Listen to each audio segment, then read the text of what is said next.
The Pool of Fire by John Christopher. Chapter 6. The Pool of Fire.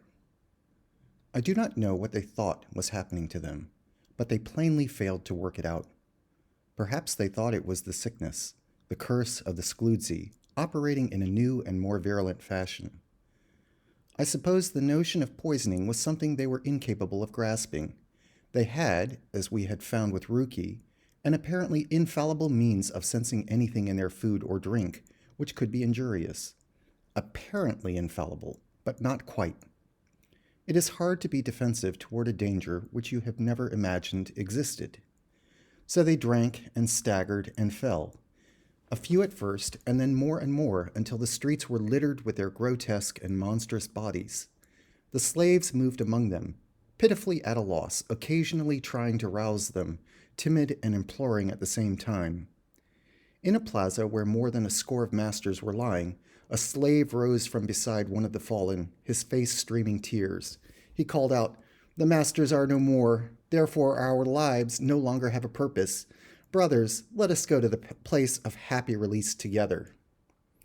Others moved toward him gladly. Fritz said, "I think they would do it too. We must stop them." Mario said, "How? Does it matter anyway?" Not answering, Fritz jumped onto a small platform of stone, which was sometimes used by one of the masters for a kind of meditation they did. He cried, "No, brothers, they are not dead. They sleep. Soon they will wake and need our care." They were irresolute. The one who had urged them before said, "How do you know this?" "Because my master told me before it happened." It was a clincher. Slaves might lie to each other, but never about anything relating to the masters. The idea was unthinkable. Bewildered, but a little less sorrowful, they dispersed. As soon as it was apparent that the scheme had succeeded, we turned to the second and equally important part of our task. The paralysis, as we knew, was temporary. It might have been possible, I suppose, to kill each master individually as he lay helpless, but we probably would not find them all in the time, quite apart from the fact that it was most unlikely that the slaves would permit us to do it. As long as the masters were not dead, but only unconscious, the power of the caps remained. The answer was to strike at the heart of the city and wreck it. We knew it was one of the first things Fritz had discovered where the machines were that controlled the city's power, its heat and light, and the force that produced this dragging leaden weight under which we labored. We headed in that direction. It was some way off, and Carlos suggested we should use the horseless carriages which carried the masters about. Fritz vetoed that. Slaves drove the carriages for their masters, but did not use them otherwise. The masters were in no position to notice the infringement, but the slaves would, and we did not know how they would react to it. So we toiled along to Street 11 and to Ramp 914. The approach was through one of the biggest plazas in the city, lined with many ornate garden pools. The ramp itself was very broad and dipped underground in front of a pyramid that towered above its neighbors. From beneath came a hum of machinery that made the ground under our feet vibrate slightly. I had a sense of awe, going down into the depths. It was a place that the slaves never approached, and so we had not been able to. This was the city's beating heart, and we a handful of pygmies daring to approach it. The ramp led into a cavern twice or three times as big as any I had seen, made up of three half circles about a central circle. In each of the hemispheres, there were huge banks of machinery, having hundreds of incomprehensible dials along the front. Scattered about the floor were the bodies of masters who had tended them. Some clearly had dropped at their posts. I saw one whose tentacle was still curled about a lever. The number of the machines and their complexity confused us. I looked for switches by which they might be turned off, but found none. The metal, gleaming a faint bronze, was unyielding and seamless, the dials covered by toughened glass. We went from one to another, looking for a weak spot, but finding nothing. Was it possible that, even with the masters made impotent, their machines, ceaselessly humming, would continue to defy us? Fritz said, "Perhaps that pyramid in the middle." It occupied the dead center of the inner circle. The sides were about 35 feet at the base and formed equilateral triangles, so that the apex was more than 30 feet high. We had not paid much attention to it before because it did not look like a machine, being featureless, apart from a single triangular doorway high enough to admit a master, but there were no fallen bodies anywhere near it. It was of the same bronze metal as the machines, but we did not hear a hum as we approached. Instead, there was a faint hissing noise, rising and falling in volume and also in tone. The doorway showed only more blank metal inside. There was a pyramid within the pyramid, with an empty space between them.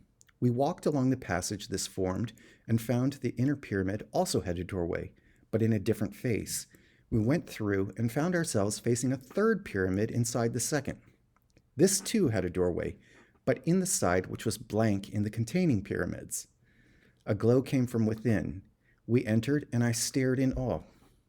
A circular pit took up most of the floor, and the glow was coming from there. It was golden, something like the golden balls produced in the sphere chase, but deeper and brighter. It was fire, but a liquid fire, pulsing in a slow rhythm which matched the rise and fall of the hissing sound. One had an impression of power, effortless, unceasing, great enough to provide energy for the whole of this vast city. Fritz said, "This is it, I think, but how does one stop it?" Mario said, "On the far side, do you see?" It lay beyond the glow, a single slim column, about the height of a man. Something protruded from the top. A lever? Mario, not waiting for an answer, was going around the glowing pit toward it. I saw him reach up, touch the lever, and die. He made no sound, and perhaps did not know what was happening to him. Pale fire ran down the arm grasping the lever, divided and multiplied to leap in a dozen different streams along his body. He stayed like that for a brief instant before slumping. I saw the lever come down with his dead weight before his fingers unclasped and he slipped to the ground. There was a shocked murmur from the others. Carlos moved as though to go to him. Fritz said, "No, it would do no good and might kill you too. But look at the pit." The glow was dying. It went slowly, as though reluctantly, the depths remaining lambent, while the surface first silvered and then darkened over. The hissing faded, slowly, and this time into a whisper that trailed into silence. Deep down the glow reddened to a dull crimson. Spots of blackness appeared, increased in size, and ran together, until at last we stood there in silence and in the pitch dark. In a low voice, Fritz said, "We must get out. Hold on to each other." At that moment, the ground shuddered under us, almost as though we were in a minor earthquake, and suddenly we were liberated from the oppressive leaden weight which had dragged at us throughout our time here. My body was light again. It felt as though thousands of little balloons attached to nerves and muscles were lifting me up. It is an odd thing. For all the sensation of lightness and airiness, I found myself desperately weary. We shuffled and groped our way through the maze of pyramids, blind leading the blind. In the great cavern it was just as black, the light having gone out, black and silent, for there was no hum of machines any longer. Fritz guided us to what he thought was the entrance, but instead we came up against one of the banks of machines. We went along, feeling the metal with our hands. Twice he checked, encountering the body of a master, and once I myself, at the end of the line, unwittingly put my foot on the end of a tentacle. It rolled nauseatingly under my foot, and I wanted to be sick. At last we found the entrance, and, making our way along the curving ramp, saw the glimmer of green daylight ahead. We went more quickly, and soon could let go of each other. We came out into the great plaza with the garden pools. I saw a couple of masters floating in one of them, and wondered if they had drowned. It really did not matter any longer. 3 figures confronted us at the next intersection. Slaves. Fritz said, "I wonder." They looked dazed, as though knowing themselves to be in a dream, on the point of waking but not capable of bringing themselves into full consciousness. Fritz said, "Greetings, friends." One of them answered, "How do we get out of this place? Do you know a way?" It was an ordinary, simple remark, but it told us everything. No slave would possibly seek a way out of the hellish paradise in which they could serve the masters. It meant that the control was broken. The caps they wore over their skulls, as powerless as the ones we had put on for our disguise. These were free men, and if this were the case inside the city, it must be equally true in the world beyond. We were a fugitive minority no longer. "We will find one. You can help us," Fritz said. We talked with them as we made our way toward the Hall of the Tripods, the gateway to the city. They were desperately confused, as was natural. They remembered what happened since they were capped, but could make no sense of it. Their earlier selves, who had gladly and worshipfully tended the masters, were strangers to them. The horror of what they had experienced was slow in dawning, but searing when it came. Once they all three stopped, where two masters had fallen side by side, and I thought they might be going to savage them. But after a long moment's looking, they turned their heads away, shuddering, and walked on. We met many of the capped. Some joined our party. Others wandered aimlessly about, or sat staring into vacancy. Two were shouting nonsense, perhaps turned vagrant by the withdrawal of the master's influence as some had been by its imposition. A third, who possibly had gone the same way, was lying at the edge of one of the ramps. He had taken his mask off, and his face wore a hideous grimace of death. He had choked in the poisonous green air. Our band was some 30 strong when we came to the spiral ramp at the edge of the city, which rose to the platform that fronted the entering place. I remembered coming down on my first day here, trying to keep upright on knees that buckled under me. We reached the platform and were on a height above the smaller pyramids. There was the door, through which we had come, from the changing room. On the other side of it, air that we could breathe. I was ahead of the others and pressed the small button which had worked the entrance to the airlock. Nothing happened. I pressed again and again. Fritz had come up. He said, "We should have realized the power for all the city came from the pool of fire, for the carriages and also for opening and closing doors. It will not work now." We took turns to hammer and bang against the barrier, but utterly without success. Someone found a piece of metal and tried that. It dented the surface, but the door would not yield. One of the newcomers said, fear very plain in his voice, "Then we are trapped in here." Could it be so? The sky was less bright as the afternoon faded. In a few hours, it would be night, and the city dark and lightless. The heat was no longer as powerful, without the machines to maintain it. I wondered if cold would kill the masters, or if they might recover before it reached that point, and recovering, relight the pool of fire. Surely we could not be defeated now. I thought of something else, too. If this airlock would not open, neither would those on the communal places inside the pyramids. We had no means of getting food or water. More important, no means of renewing the filters in our masks. We would choke to death, as that one lying on the ramp had done. I had an idea from the look on Fritz's face that the same thought had come to him. The one who was hammering with the metal said, "I think it will give if we persist long enough, if you others found things to hammer with as well." Fritz said, "It would not help much. There is the other door beyond that, then the entering place. The room that goes up and down will not be working either. We could never get past that. There will be no light in there." Silence registered agreement with what he had said. The one with the metal stopped hammering. We stood in a motionless, dispirited group. Carlos looked up at the vast crystal bubbles, a translucent green dome covering the maze of ramps and pyramids. "If only we could get up there," he said, "and knock a hole in that." Jan sat down to rest his injured leg. He said, "You can stand on my shoulders if you like." It was a feeble joke, and no one laughed. No one was in a mood for laughing. I drew a deep breath and winced at the pain in my bandaged ribs. I was trying to think of something, but all my brain would say was, "Trapped, trapped." Then one of the capts said, "There is a way up." "How can there be?" He hesitated. One of them showed me. He was inspecting the dome, and I had to take things up to him. A way up, and a ledge running around inside the dome at the top of the wall. I said, "We could never hope to break through the dome. It must be stronger than the glass over the dials on the machines. I doubt if we could even scratch its surface." "We're going to try, though," Fritz said. "I see no other way out except by the river." I had forgotten the river. I looked at him happily. "Of course. Well, why not do that? Escape through the river." "I am not sure you would make it, Will, battered as you are. But we can't anyway. We have to be sure they aren't able to take over again when they recover consciousness. We must wreck the city while we have the chance." I nodded, my happiness disappearing as rapidly as it had come. The river was no answer. We went down the ramp again, this time with our new guide leading the way. At one of the garden pools, we equipped ourselves with metal stakes. They had been used for training a certain creeping plant that ran along the edges of the pools, and we could wrench them out without too much difficulty. Coming away, I thought I saw one of the fallen masters stir. It was hardly anything, just the quiver of a tentacle, but the sight was ominous. I spoke to Fritz about it, and he nodded and told the guide to move faster. The way up, of which he had spoken, was in a part of the city filled with tall tapering pyramids, one to which the slaves had very rarely gone. This was a ramp too, but one which clung to the wall, narrow and vertiginously steep.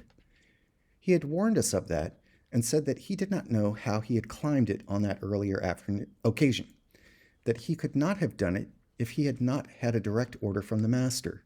The ending of the gravity made it less difficult physically, but as we climbed higher and higher, and an unfenced abyss yawned beside and beneath us, the sensation was a terrifying one.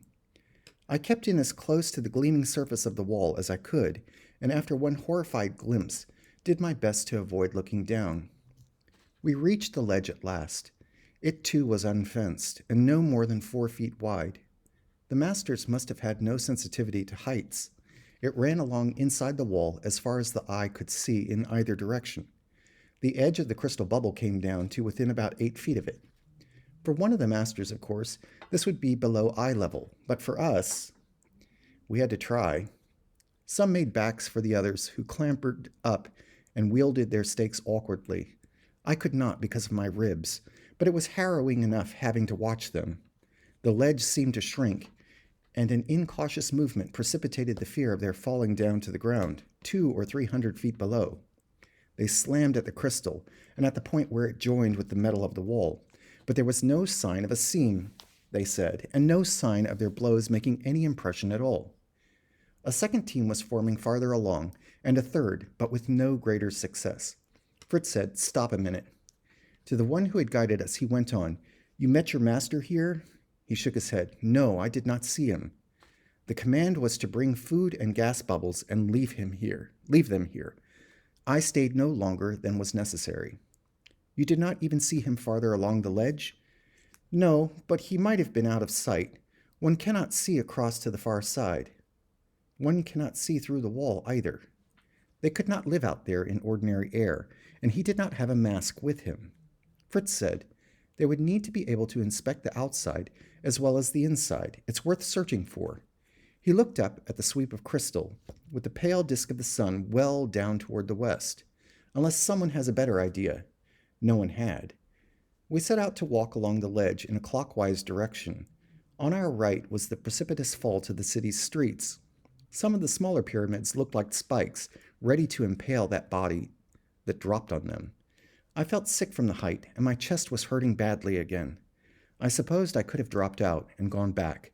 It was not as though I were going to be any use to anyone in my condition, but the thought of turning back, of leaving my companions, was worse still. We trailed on. The top of the ramp was lost in the haze behind us. There was nothing to find, I was sure. The master would have simply been out of sight as we were now. Then, from the front, Fritz said, "There is something." The others were obscuring my view, but after a moment I saw what he meant. Just ahead, the ledge ended, or rather was replaced by something which projected out from the wall to take up its full space and more. A sort of blockhouse, and with a door. But the door did not have a button to operate it. Instead, there was a wheel, of the same golden metal as the wall itself. We crowded up, ignoring vertigo for the moment, as Fritz tried to turn the wheel. He got nowhere at first, but then, trying in the reverse direction, it moved. Not much, but enough to give us hope. He swung on it again, using all his strength, and it yielded a bit more. After a few minutes, he handed over to another. This continued with volunteers working in relays. The wheel moved painfully slowly, but it went on moving, and at last we saw a crack widen in the side. The door was opening to us. As soon as the gap was wide enough, Fritz squeezed through, and we followed. I was glad, in view of my bandaged ribs, that I was smaller than the average. There was light from the partly open door, and also from squares of crystal in the roof. We could see our surroundings quite clearly. The blockhouse was slotted into the wall, and existed on either side of it. It was very bare, but held some boxes, which probably contained equipment, and on a rack, half a dozen of the mask suits, which the masters could wear if they had to breathe human air. Fritz pointed to them. That was why he did not take a mask. They were kept here. He looked round the cell-like room. They would not bring power all the way up here. It would not be worth it. So the doors opened mechanically. All the doors. There was one facing the one through which he had come, presumably leading out to a continuation of the ledge. At the far side, two similar doors faced each other. They must open onto a similar ledge, but one outside the dome. I said, "But if this is an airlock, you would need power for pumping the air." "I do not think so. Remember, their air is denser, under greater pressure than ours. A simple valve, worked by pressure, would do it. And the amount of air in here, compared with the amount under the dome, is terribly small. It would not matter." Jan said, "So all we have to do is open one of the doors on the outside. What are we waiting for?" Fritz put his hands on the wheel, tensed, and heaved to the right. His powerful muscles bulged with the strength he was applying. He relaxed and heaved again. Nothing happened. He stood back, wiping his brow. "Someone else try." Several others did. Carlos said, "This is ridiculous. The door is the same as the other. The wheel is identical." "Wait a minute. I think maybe I understand."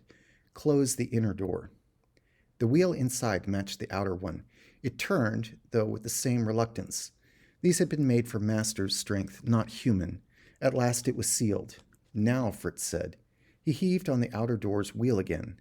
This time it moved. Slowly, slowly. But at last there was a crack of light, and the crack widened. There was a whistling noise of air escaping, the breeze of its passing on our bodies. 10 minutes later we were looking out onto a ledge, the outside of the dome, and the earthly landscape that was spread out below us, a patchwork of fields and streams, and the distant hump of the ruined great city. The brightness of daylight made us blink our eyes. Fritz said, "Even the masters can make mistakes, so they have a device to prevent that happening here. The doors to the outside will not open unless the doors to the inside are sealed, and the other way around, I should think. Try to open the inner door now." An attempt was made and failed. It was obvious that what he had said was right. Carlos said, "Then we can open one door, but must smash a way through the other?" Fritz was examining the open door. "That will not be easy. Look at it." The door was about 4 inches thick, made of the tough gleaming metal that formed the wall. It had been machined to a satiny smoothness, and obviously to such a precision that even air would not pass between the opposing surfaces when it was sealed. Fritz picked up the spike he had been carrying and hammered at it. It made no impression that I could see. We had come to another, perhaps a final check. We could keep the inner door closed, and thus, with our own air surrounding us, we could remove the masks, so we would not suffocate. But we had no food here, no water, above all, no means of getting down the sheer, spinning cliff of the wall. In any case, unless we could puncture the city's shell in some way, we faced the possibility of the masters recovering from their paralysis and restarting the pool of fire. We were all looking at the door. Carlos said, "There is a difference between the inner doors and the outer ones. The first one opened inward, but this opens out." Fritz shrugged. "Because of the difference in pressure, it makes it easier for them." Carlos squatted, fingering the place where door and wall joined. "The door itself is too strong to be broken, but the hinges..." Hinges ran all the way up the inside, thin and bright and gleaming a little with oil, renewed perhaps by the master, who had unwittingly led us this far. Fritz said, "I think we could break them, but we can only get at them with the doors open, which means the inner door is sealed. How does that help?" "Not break them entirely," Carlos said. "But if we were to weaken them, then close the door, then after opening the inner door, try to hammer it open from inside? It might work. At any rate, we can try." They got down to it, 2 at a time, hammering at the joints of the hinges. It was still not easy, but a cry of triumph told us that the first had broken. Others followed. They went through them systematically, leaving only a single hinge at the top and one at the bottom untouched. Then the door was wound shut again, and the inner door opened. "Right," Fritz said. "Now we hammer, top and bottom." They banged and thumped with the metal stakes. Fritz and Carlos had started. When they were exhausted, they passed the task on to others. These in turn tired and were replaced. Minutes dragged by to the monotonous, unchanging clang of metal on metal. The crystal squares in the roof were darkening, dusk beginning to fall.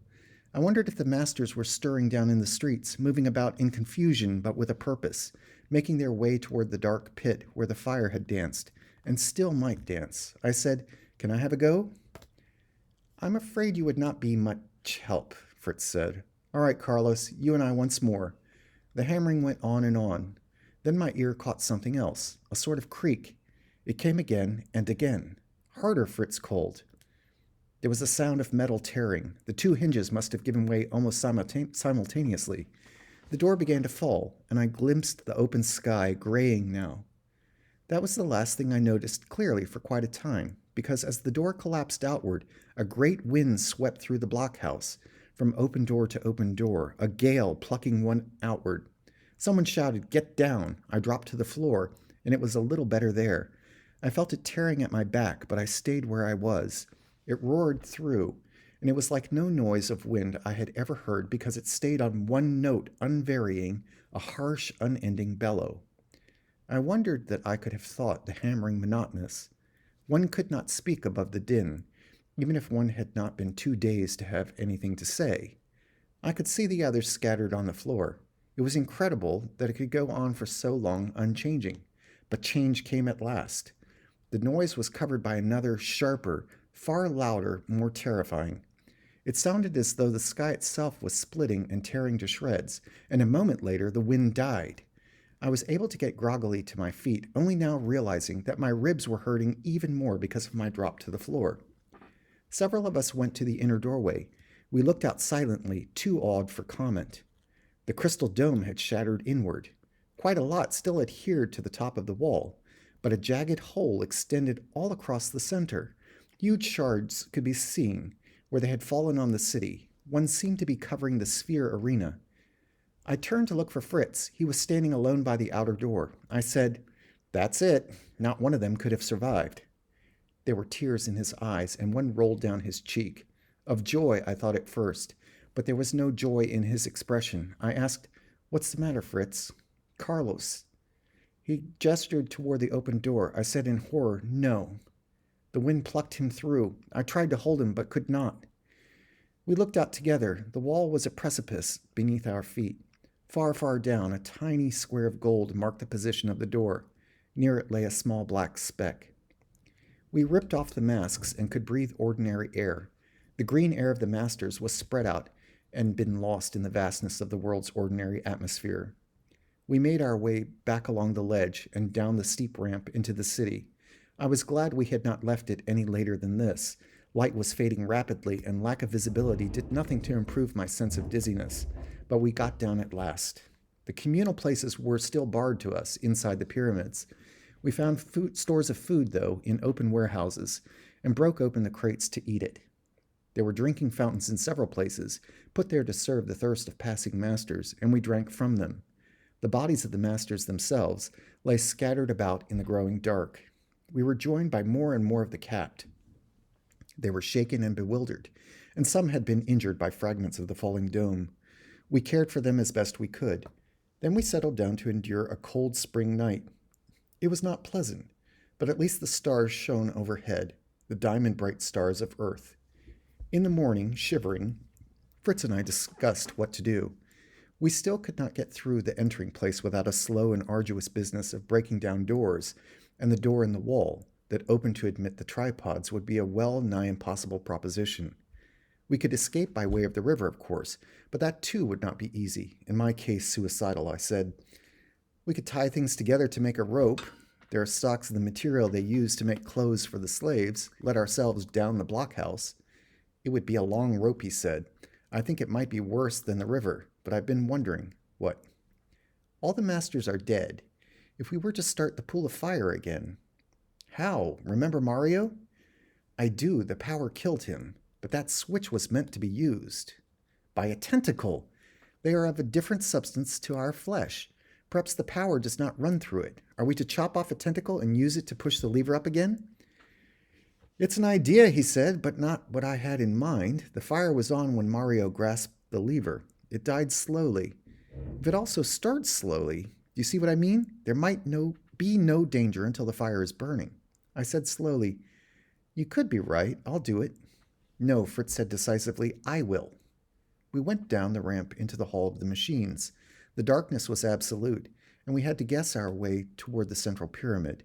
There was a strange smell, rather like rotting leaves, and when I had the misfortune to stumble over the body of one of the masters, I realized where it was coming from. They were beginning to decompose, and I suppose it was worse down here than out in the streets. We missed the pyramid completely the first time, and came up against the banks of machines in one of the hemispheres beyond. Our second attempt was more successful. I touched smooth metal and called to Fritz to join me. Together we felt our way around to the side with the entrance, and through the maze of concentric pyramids. It was no darker here, of course, than anywhere else in the hall, but I was more afraid. The confinement, perhaps, had something to do with it. That, and the fact that we were approaching the pit where the fire had burned.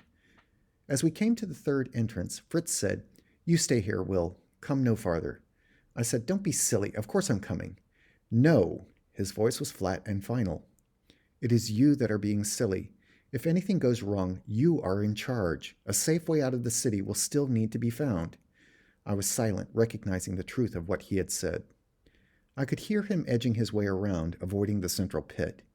It took a long time because he went cautiously. At last he said, "I have reached the column. I am feeling for the switch now. I have got it. I have pushed it up." "You are all right? Get away from it, just in case." "I have done that, but nothing is happening. There is no sign of the fire." Nor was there. I strained my eyes into the blackness. Perhaps it had been out for too long. Perhaps there was something else that needed doing, which we could not begin to guess at. His voice showing his disappointment, Fritz said, "I'm on my way back." I put a hand out and reached him. He said, "It will have to be the rope or the river. It is a pity. I had hoped we might control the city." I thought at first it might be my eyes playing tricks with me, showing spots of brilliance as they sometimes do in darkness. I said, "Wait, and then look." He turned with me, and we both stared down in what must be the bottom of the pit. A spark flicked into being, followed by another and another. They grew, ran together, began glowing brightly. The fire spread and leapt as we watched, and the hissing noise began. Then the whole pit was shimmering with it, and the radiance filled the room.